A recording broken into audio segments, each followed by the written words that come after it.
My name is Ethan Carter, and as a software developer, I have always strived to deliver exceptional results. However, for years at the company I worked for, my contributions were constantly overshadowed by nepotism. Seeing less qualified colleagues get promoted simply because of family connections left me frustrated and unmotivated. It was as if all my effort was worthless. One day, after yet another promotion lost to someone clearly less capable, I decided it was time to change my path. I called my friend and software engineer, Jessica Williams, to have coffee and vent my frustrations. "Jess, I can't take this anymore. It seems like no matter how hard I try, I'll never be recognized here," I began, as I nervously stirred my coffee. Jessica, ever the attentive listener and loyal friend, nodded in agreement. "I know, Ethan. It's disgusting to see how much you dedicate yourself and not be valued. What do you think about doing?" It was at that moment that an idea began to take shape in my mind. "I'm thinking about leaving here and starting my own technology startup. Something that really makes a difference and where merit is recognized." Jessica looked at me, surprised. "Are you sure? It's a big decision. But at the same time, it's exciting. And you have all the talent in the world for this." "I know it's risky, but I can't stay here. What if you join me?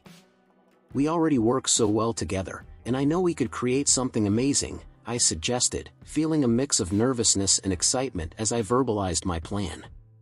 Jessica smiled, a sparkle of excitement in her eyes. "I'm in. Let's do it. But what exactly do you have in mind for our startup?" I went on to explain my vision for the revolutionary platform we would make a reality.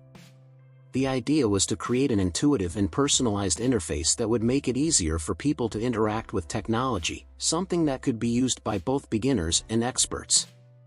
Imagine a system that adapts to the user, that learns from them and makes their lives easier in every aspect, from everyday tasks to complex projects, I explained, gesturing excitedly. Jessica was thoughtful for a moment before responding. "That's genius, Ethan. But we need a solid plan. We're going to need funding, we're going to need a team, there are so many details to consider." "I know," I agreed. "But I'm prepared for this. And with you by my side, I'm sure we can overcome any obstacle." And so, we started planning our new venture. We spent entire nights and weekends working on the project, discussing every detail, from software architecture to marketing strategies. Our coexistence became even more intense, and our partnership, stronger. One day, while we were working in my makeshift room, Jessica raised an important question. "Ethan, how are we going to finance all of this? Developing a platform like this isn't cheap." I took a deep breath before responding. "We're going to have to present our idea to investors. I know it will be difficult at first, but we can't give up. We have something revolutionary on our hands, and someone will recognize it." Jessica nodded, determined. "Let's go ahead, then. Let's prepare the best pitch these investors have ever seen." Over the next few months, our routine was a marathon of meetings, presentations and adjustments to the project. There were moments of discouragement, when doors closed in our faces, but passion and belief in our work kept us firm. "We can't stop now," I told Jessica after yet another refusal. "We're close to something big. I feel it." And she always responded with an encouraging smile. "We're in this together, Ethan. And we're going to make it." With each challenge overcome, our determination only increased. We knew the path would be difficult, but we were willing to fight for our dream. And so, our journey as entrepreneurs began to take shape, with each day bringing new learning and the certainty that we were on the right path to transforming our idea into reality. Finding investors who believed in our idea was a bigger challenge than Jessica and I had anticipated. Every meeting and pitch felt like a cruel déjà vu, where the initial excitement quickly faded into skeptical looks and cold handshakes. I vividly remember one of these meetings in particular, which took place on a rainy Tuesday. "Jessica, are we missing some crucial point?" I asked, as we waited at the reception of yet another venture capital office. She looked at me with that determined look that always inspired me. "Ethan, our idea is good. We know that. But we have to find the right way to communicate it. Come on, this meeting is going to be different. We entered the conference room, where 3 investors were waiting for us. The leader, a middle-aged man with an air of superiority, greeted us with a smile that seemed more condescending than friendly. We began our presentation by highlighting the platform's innovative features and how it could transform people's interactions with technology. At the end of the presentation, he interrupted us. "You are talented, that's clear. But the technology market is saturated. What makes you think your platform can stand out?" Jessica took the lead. "Our difference lies in the simplicity and accessibility of our interface. Many current platforms are too complicated for the average user. We are focused on creating something intuitive that anyone can use without difficulties." The man raised an eyebrow. "Intuitive, yes. But true innovation requires more than that. Do you have something that no one else has?" That question kept echoing in my mind as we left the building. Jessica and I knew we had something of value, but each rejection made it feel like we were cheating ourselves. "Maybe we should give up," I muttered, more to myself than to her. Jessica stopped and looked at me. "Give up? Ethan, we've come this far because we believe in our idea. It's difficult, yes, but if it were easy, anyone would do it." I took a deep breath, absorbing his words. She was right. We needed a new approach. We spent the next few weeks reviewing our pitch, fine-tuning our presentation, and seeking feedback from trusted mentors and colleagues. Every little improvement felt like a step in the right direction. One of those nights, we were in the makeshift office in my garage, when Jessica had a brilliant idea. What if we focus more on the problem we are solving, instead of just the features? Let's show how our platform can really improve people's lives. I agreed immediately. We spent all night revamping our presentation, highlighting real use cases and stories of fictional users who could benefit from our platform. It was a more human angle and, we hoped, more convincing. Finally, on a sunny morning, we participated in another pitch, this time to a group of investors who seemed more receptive. Jessica began her presentation with a personal story about how a complicated interface had made her mother's life difficult, and how our platform could have made a difference. Investors seemed more engaged. When we finished, one of them, a friendly-looking woman, asked us a question we had never heard before. "And how do you plan to handle scalability? If demand explodes, are you prepared?" We looked at each other and smiled. We were prepared for that question. We have a robust scalability plan, using cloud technologies and modular architecture that allows expansion as demand grows, I explained. She smiled back. "That's good to hear. Let's talk more about this." We left that meeting with a new sense of hope. It wasn't a confirmation of investment, but it was the first time we felt that someone really believed in our potential. Jessica patted me on the back. "See, Ethan? We just needed to find the right people." The journey was far from over, but that small step forward gave us the motivation we needed to keep fighting. We knew we would face more challenges, but we were ready to face them together. As we struggled to keep our startup afloat, Jessica and I received an investment proposal from an old coworker, Richard. I clearly remember the day he called. "Hi Ethan, how are you? I heard you and Jessica have an amazing idea. How about we meet to talk about a possible partnership?" Richard said, in a voice that sounded friendly, but made me a little suspicious. "Hi Richard, we're fine, thanks. Of course, we can meet up. When would be a good time for you?" I replied, trying to hide my hesitation.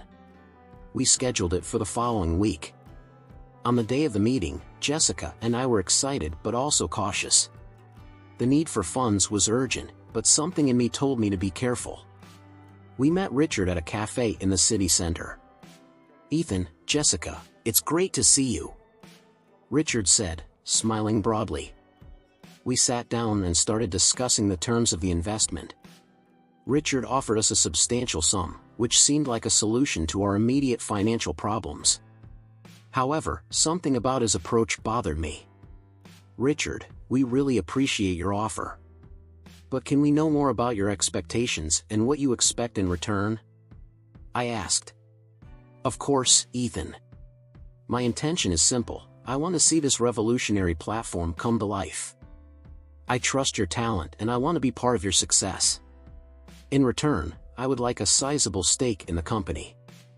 Nothing out of the ordinary, he replied, with a tone that tried to appear casual, but carried a weight of hidden intentions. Jessica and I exchanged glances. It was a difficult decision, but we were out of many options. Against our better judgment, we accepted the investment. For the first few days, things seemed to be going well. The money brought immediate relief, allowing us to accelerate the development of our platform. However, unexplained software problems soon began to appear. Bugs that we had never encountered before, features that stopped working out of nowhere.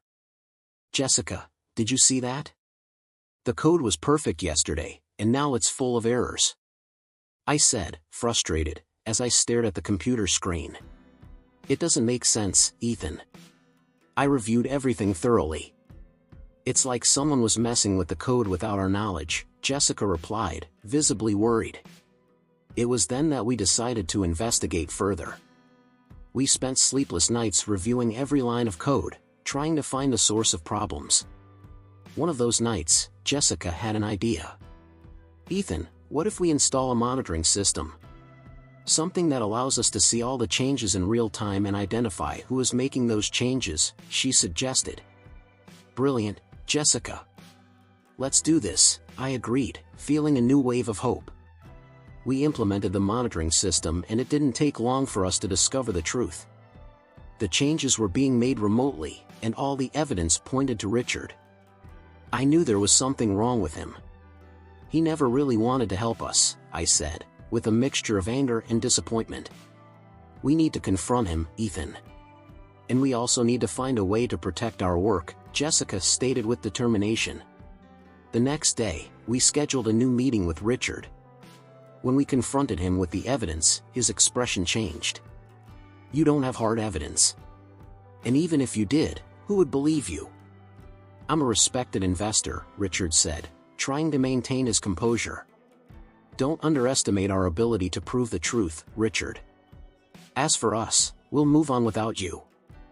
We'll return your investment and we'll make sure this doesn't happen again, I replied firmly. We left that meeting more determined than ever. Jessica and I knew there were still many challenges ahead, but we also knew that together we could overcome any obstacle.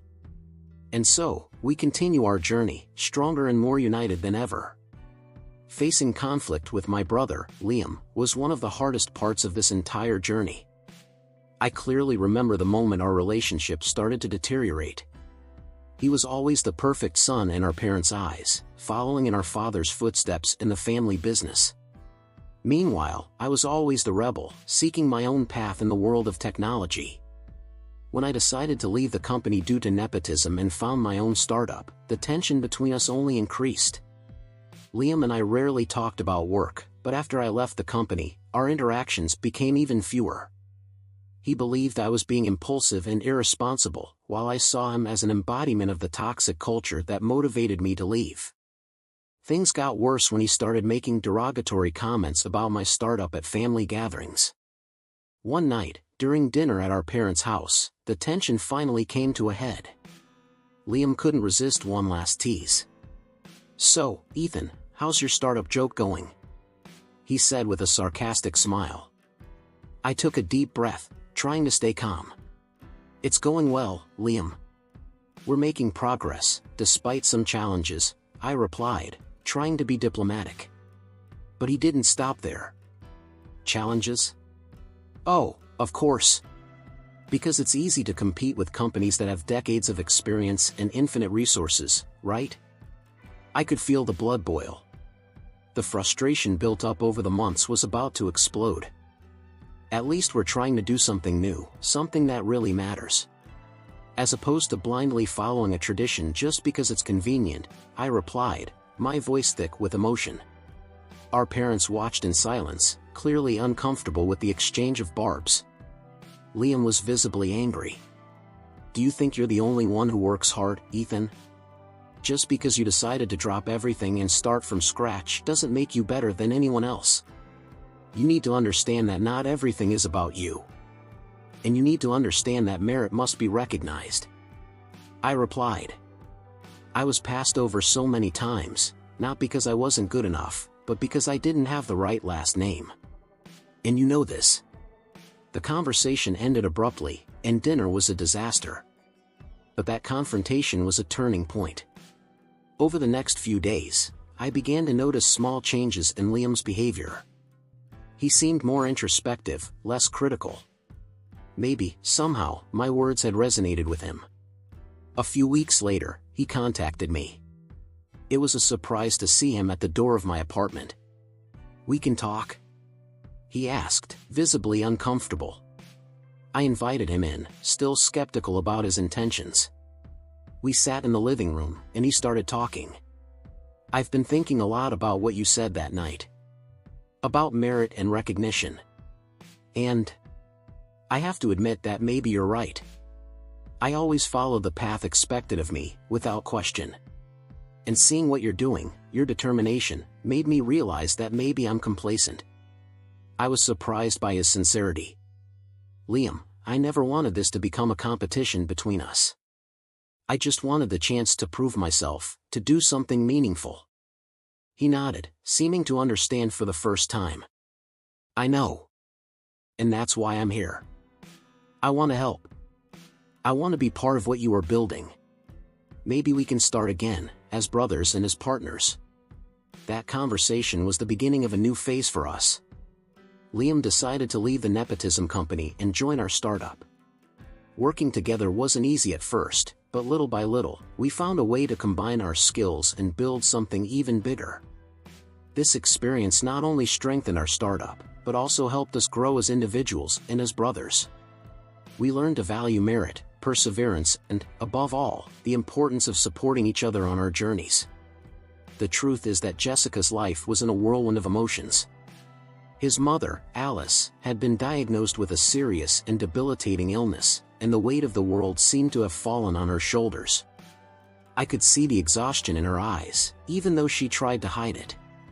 We were neck-deep in developing our platform, and Alice's situation couldn't have come at a worse time. "Jess, I know you're going through a difficult time.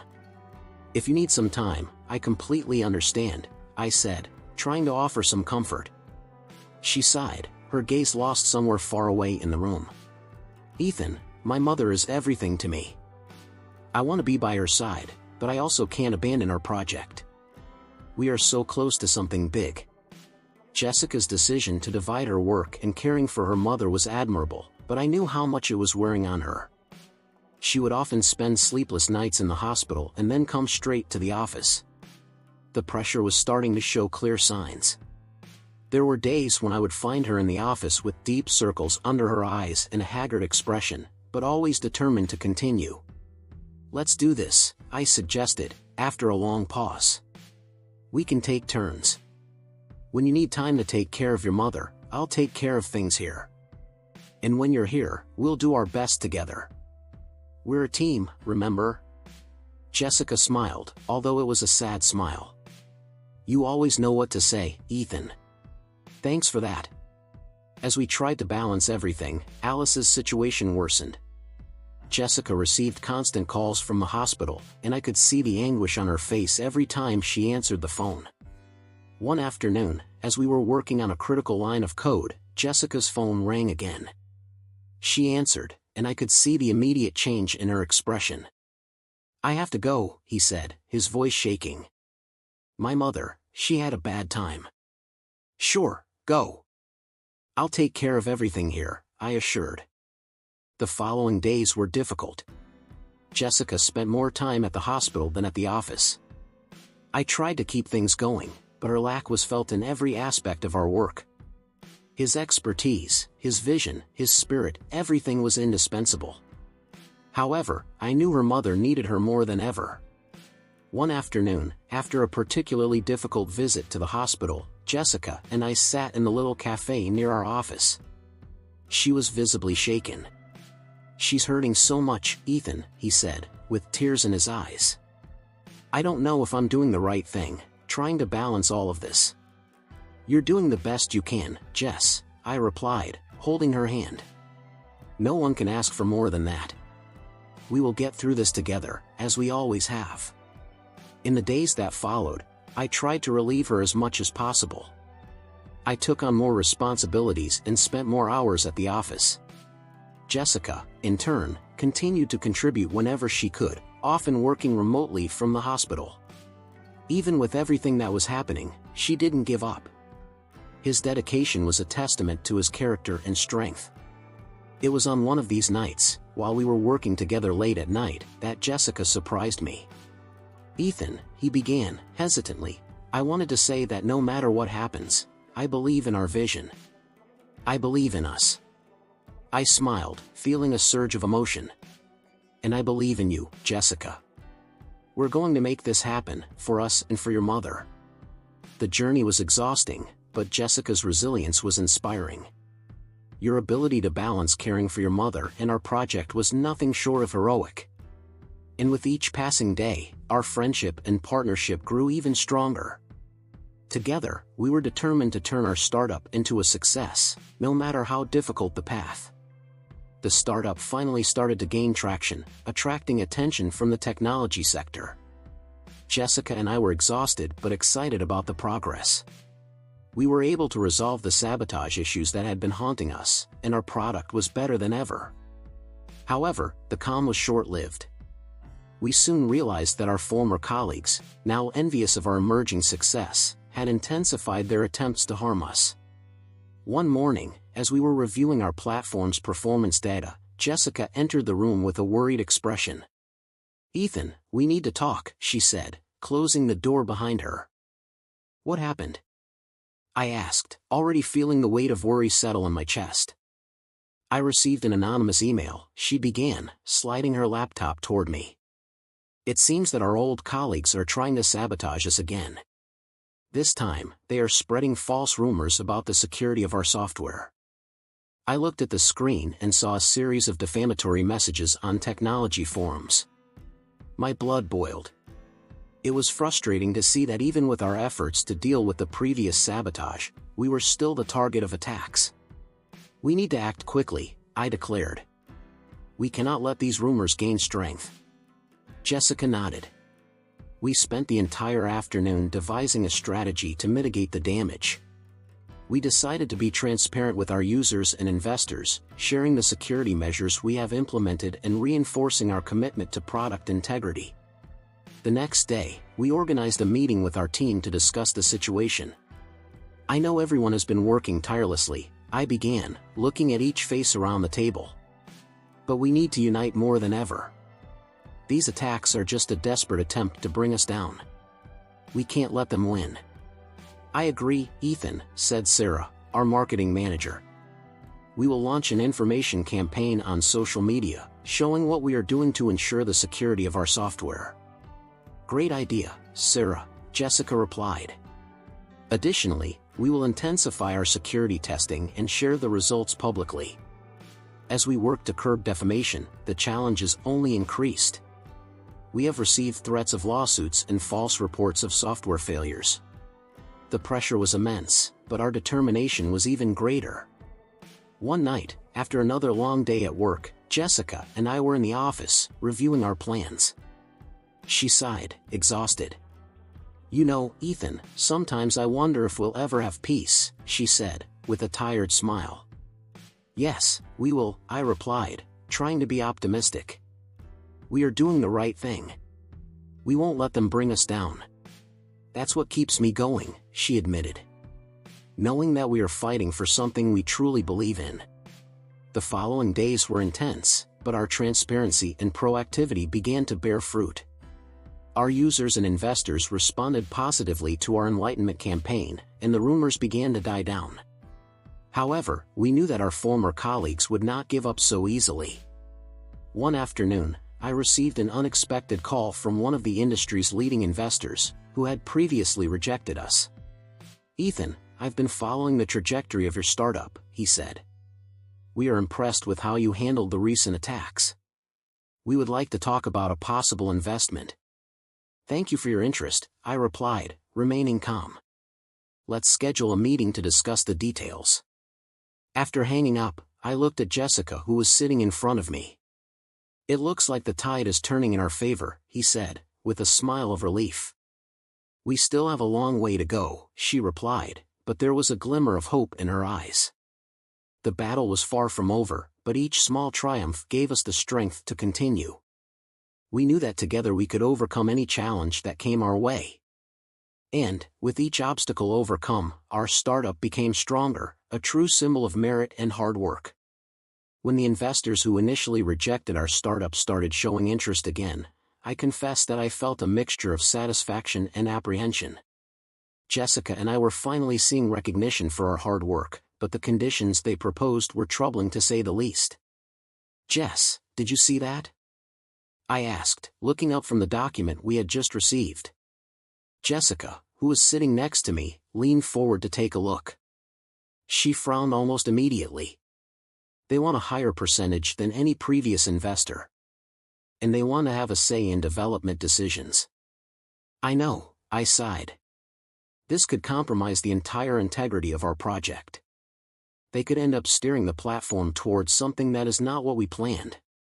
Jessica nodded thoughtfully. "Ethan, we need the funding. Without it, it will be very difficult to continue. But I also don't want to see all our efforts distorted by interests that are not ours." I knew she was right. We were at a difficult crossroads. The startup was relatively stable now, but without more funding, reaching the next level would be nearly impossible. On the other hand, giving in to investors' conditions could mean betraying our principles and the vision we had for the platform. "We have to think carefully about this," I said, more to myself than to Jessica. "We can't make a hasty decision." Jessica placed her hand on my shoulder. "Ethan, maybe we should talk to other investors again. Who knows, maybe we'll find someone who believes in our project without wanting to control it." "We can try," I agreed. "But the market is saturated, and many of them want exactly what these people are proposing." Jessica was silent for a moment, thoughtful. What if we crowdfunded? We could maintain full control and still get the funding we need." The idea took me by surprise. Crowdfunding? It's a good idea, but would we be able to reach the goal we need? "Well," she replied, with a twinkle in her eye that I knew all too well, "we have a loyal and growing user base. If we present them with our detailed plan and the benefits the platform brings, I think we can pull it off." I leaned back in my chair, considering the proposal. "You know, it could work. And it would be a way to show investors that we can do this without their interference." Jessica smiled. "Exactly. And we would still maintain our autonomy." We then decided that before anything else, we would have a meeting with our mentor, Thomas, to discuss the options. He always gave us valuable advice. At the meeting, Thomas patiently listened to our concerns and ideas. "You two have done an amazing job so far," he began. "And I understand the temptation to accept funding, even with the strings attached. But knowing you guys, I think crowdfunding might actually be the way to go. You have a clear vision and a loyal user base. If you present it in the right way, can raise the necessary funds without compromising their principles." We left the meeting with a renewed sense of purpose. We decided that we would follow the crowdfunding plan. In the days that followed, we dedicated all our time to preparing the campaign. We create videos, write detailed texts and plan rewards for supporters. Finally, we launched the campaign. The response was incredible. In just a few days, we reached half of our goal, and from then on, support only grew. Our users, friends, and even some strangers believed in our vision and decided to invest in our idea. When we reached the goal, I felt a mixture of relief and euphoria. "Jessica, we did it!" I exclaimed, hugging her. She smiled, her eyes shining with excitement. "We did it, Ethan. And we did it our way." That moment was a watershed moment. We refused the conditions of the initial investors and showed that our merit and vision were sufficient. We continued to work hard, but now with the certainty that we were on the right path, without compromising our values. It was a big step for the startup and for ourselves, and it prepared us for the challenges that were yet to come. During the important presentation to potential investors, I felt a chill down my spine that I couldn't ignore. Jessica and I had worked tirelessly over the past few weeks, perfecting every detail of our platform. The room was full of attentive eyes, and the future of our startup depended on the success of that presentation. "Jessica, are we ready?" I asked, trying to hide my nervousness. "Yes, Ethan, everything is set." "Let's rock," she replied with an encouraging smile.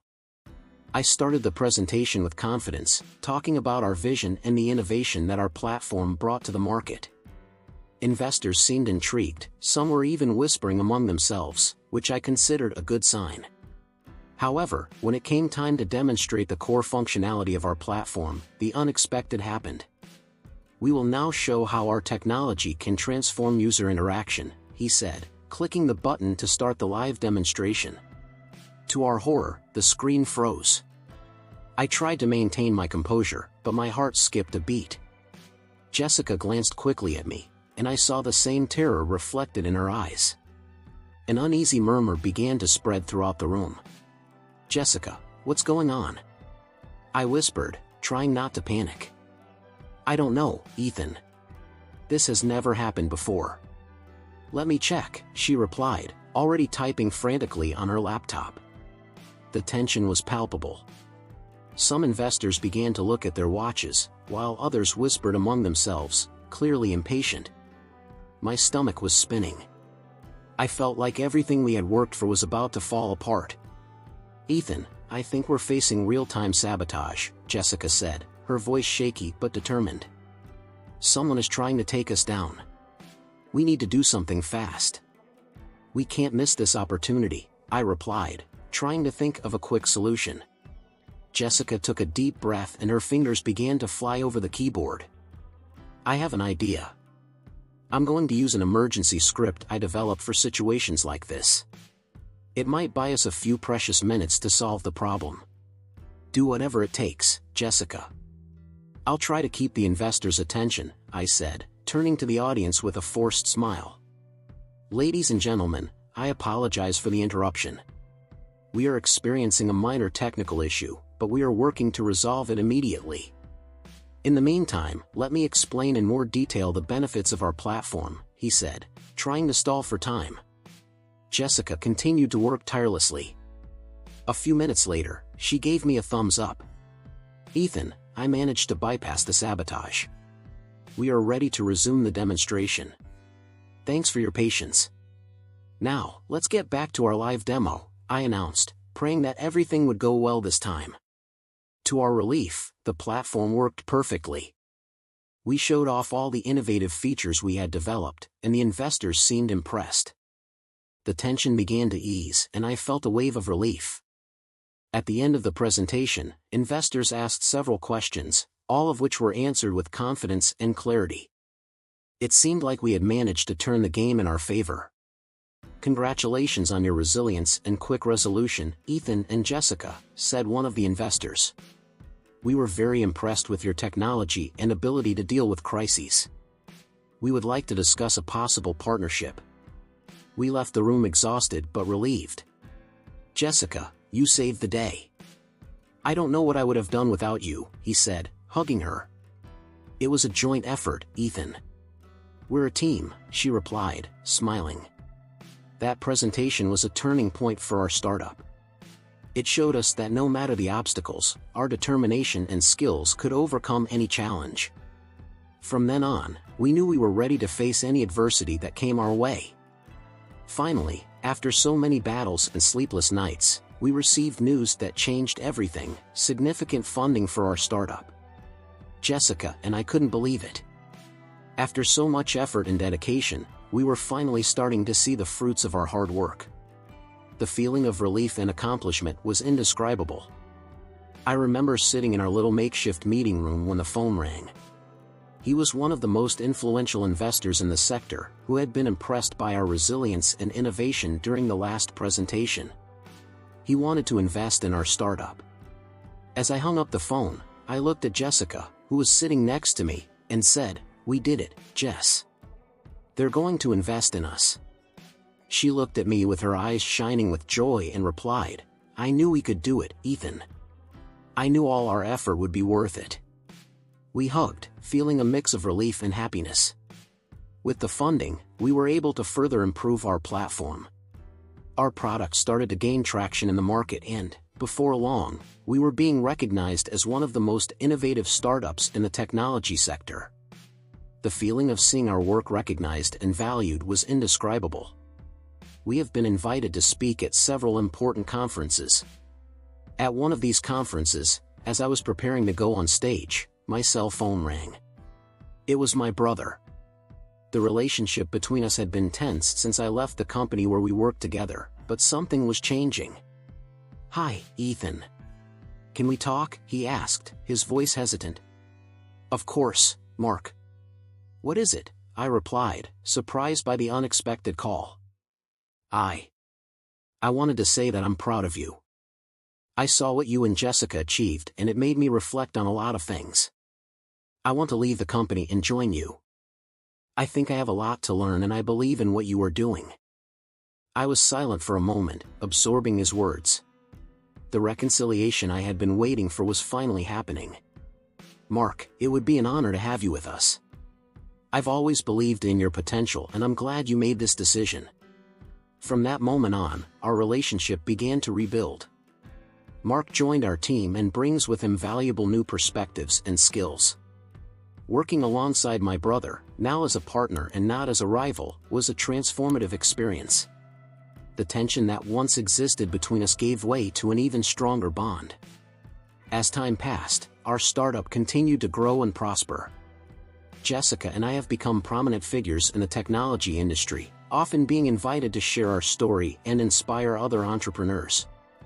In one of these talks, Jessica said something that resonated deeply with me: the success we achieve is not just the result of talent and innovation, but of perseverance and belief in our values. I couldn't agree more. The journey had been full of obstacles and challenges, but our determination and ethics led us to success. And perhaps the greatest triumph of all was the reconciliation with my brother. Seeing Mark thriving alongside us, and knowing that our story inspired others, was the greatest reward I could ask for. Life has taught us that merit and hard work are, in fact, the true keys to success. And as I look to the future, I know we are ready to face whatever challenges lie ahead, together. We have reached the climax of our journey. After months of hard work, sleepless nights, and countless adversities overcome, a bitter and surprising truth came to light: the main saboteur of our startup was none other than the CEO of the old company where I worked. The discovery left me perplexed and furious at the same time. It all started with a clue Jessica found while reviewing logs of suspicious activity on our system. She walked into my office wide-eyed, holding her laptop like it was a time bomb. "Ethan, you need to see this," she said, placing the laptop in front of me. I looked at the screen and saw access logs that didn't make sense. Someone was manipulating data and intentionally introducing bugs into our code. The digital signature of the shares referred to someone with access to a level of control that only a high-ranking executive would have. "This can't be," I murmured, unable to believe what I saw. "But it makes sense. Who else would have the resources and motivation to do this?"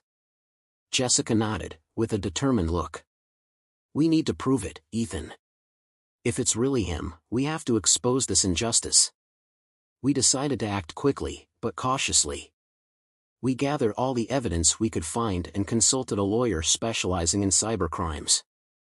He advised us to seek help from the authorities and prepare a public exhibition, to ensure that the truth would come to light in an indisputable way. It was then that I prepared a complete dossier and we scheduled a press conference. The day of the reveal was a whirlwind of emotions. Jessica and I were nervous, but also determined to get justice. When we finally went on stage, the room was full of journalists, investors, and onlookers. I took a deep breath and started to speak. "Today, we are here to reveal something that goes far beyond a business dispute.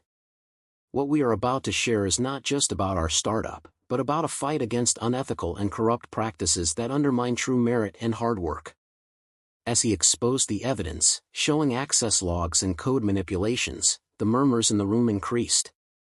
Then I showed the final piece, an email sent by the CEO of my old company where he explicitly ordered his subordinates to sabotage our system to eliminate the competition. The room exploded with questions and camera flashes. Jessica, next to me, was visibly emotional. We managed to unmask the plot that almost destroyed our dreams. Days later, the news spread like wildfire. The CEO was removed and the company where he worked faced an unprecedented crisis. Justice was finally being served. When everything calmed down, Jessica and I were sitting in our conference room, exhausted but relieved. She looked at me with a tired smile. "We did it, Ethan. Finally, we made it." I smiled back, feeling a mixture of relief and pride. "I wouldn't have gotten this far without you, Jessica. We are a team." And so, our startup became a symbol of integrity and merit in the technology sector. We have been invited to speak at conferences, and our story has inspired many others to fight for their dreams, no matter the obstacles. My brother, who had recently joined us, was visibly proud. He hugged me and said, "Ethan, you showed me what's really important. Thank you for never giving up." And with that, we could finally breathe. Our startup wasn't just a successful business, he was living proof that with determination, ethics and hard work, any dream can become a reality. And so, we move forward, ready for the next challenges, but always firm in our values.